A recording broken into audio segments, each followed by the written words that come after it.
Okay, so this session is going to be looking at some linguistic features that are really important when we're signing. So you need to know these.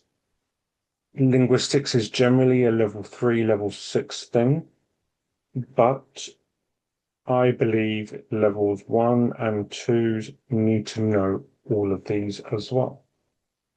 So the acronym that you need to remember is HOLMEs, which stands for Handshapes, Orientation, Location, Movement, and Emotions.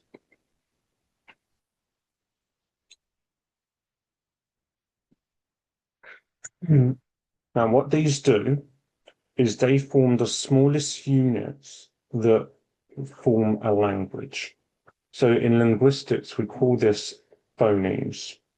So they are the smallest sounds within a language. In BSL, we call these keremes, and they are essential for developing a clear and accurate way of signing. They're foundation to the linguistics of BSL, and it helps you to analyze and correct your errors as part of your learning and development as signers. So we're going to go through each one of these and hopefully give you a better understanding on what do we mean when we say HOLMEs. So the first one is handshapes. These are the basics of how we use our hands in BSL. There is over 40 core handshapes that we learn. We don't need to know all of them off the top of our head, but our hands know these different shapes. So some of the most common ones is the B hand. So that could be a book, a table, school. The V hand, so we can look, we can stand, we can care.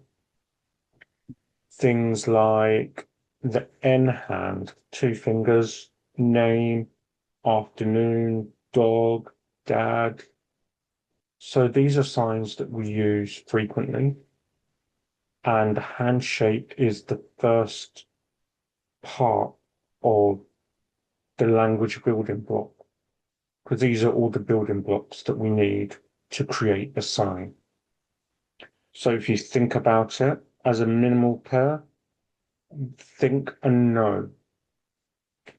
They don't have the same handshake, but they have the same location, movement, and orientation. The only thing that's really different is the handshake from think to know. Next, we think about orientation. Now, this one is a tricky one to try and get your head around, but it is about which way is your hand facing, which way are your fingers moving. So are your hands facing up, down, out, in, towards a specific body part? What are our fingers doing? Are they pointing up, down, back, forward, left, right, diagonal? Now, these are really important. They distinguish the meaning. They create the minimal parts, which is essential for BSL. Now, minimal parts are the small parts within the linguistic feature that we need to have to create the word. So the small parts being the handshake, the orientation, the location, the movement, the emotions. It affects intelligibility. I can't say that word, so help me out. So the incorrect orientation can create confusion. So for example, as a minimal pair, talk. We've got this handshake that are pointing in a diagonal direction. In the same location, we have open palm and we've got work. So the meaning has completely changed because I changed the handshake and the orientation because I opened my palms. Star and blonde. orientation has changed. Now and stop, orientation has changed as well. So when learning the new signs, always ask which way should the palm face? What directions are the fingers pointing to? You need to make sure that your orientation is correct to prevent bad habits from developing. Next is the location. So where on the body, around the body, is the sign? So your body, the upper part of the body, becomes your canvas. This is your sign space. You can't see it on my camera because my camera zooms in. But you got from your belly button up to the top of your head where you've got your sign space and a little bit further out. All your signs have to happen in that space. And where you put the sign changes the meaning. So, for example, the handshake and movement, the handshake, not the movement, of sweet is the same as onion, but the location has changed. The sign or name, you've got the same handshake, the same movement, and the same orientation for afternoon, but the location's different. When you're thinking about this, you're thinking about your advanced sign space and thinking in a three-dimensional space, creating a better reference within your spaces. It makes your directional verbs easier and classifies showing movement and location of objects. So the main parts of the body that we use locations on are your head and your forehead, the chin and the mouth, the chest, your hands and your arms, the face and the cheeks, your neck, your throat, your trunk and stomach, but also the empty space in front of you. So you might place signs like car or house in front of you. We're now going to look at movement. How does your hand move? Does your hand move in a straight path? Does it arch? Are your fingers moving in a wonky, wobbly way? These are all important in creating that sign.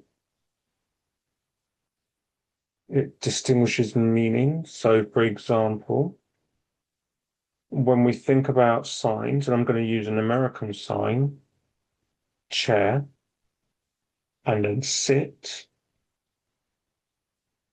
there's a difference in their movement. In BSL, we would say chair, one movement, train, two movements. The only difference here is the hand shape is the same, the location is the same, but the orientation is different and the movement's different. Movement also helps to show aspects. So it shows you how an action unfolds. It indicates the mannerism and it shows intensity. So that can be the size of an object. It could be the speed that the object is moving. Thinking about movement, we need to think about how long does this movement go on for? Is it fast? Is it slow? Is it tense? Is it relaxed? All of this gives us so much more information about the signs. And finally, we've got emotions. So for this, we're thinking about our non-manual features. How does our facial expressions, our head movement, our body postures, how does that convey a grammatical accuracy for this language that we're creating? If that makes sense. It makes sense in my head.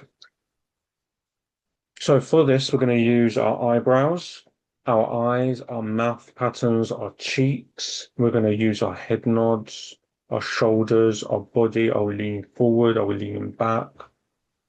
How does our posture change? So when we're talking about our eyebrows, for example, we would say yes, no, using our eyebrows. Yeah, no. Or if we've got a work question, we generally furrow. If we're thinking about signs in BSL that don't translate to English, like shh, we've got a mouth pattern. Well, not yet. The-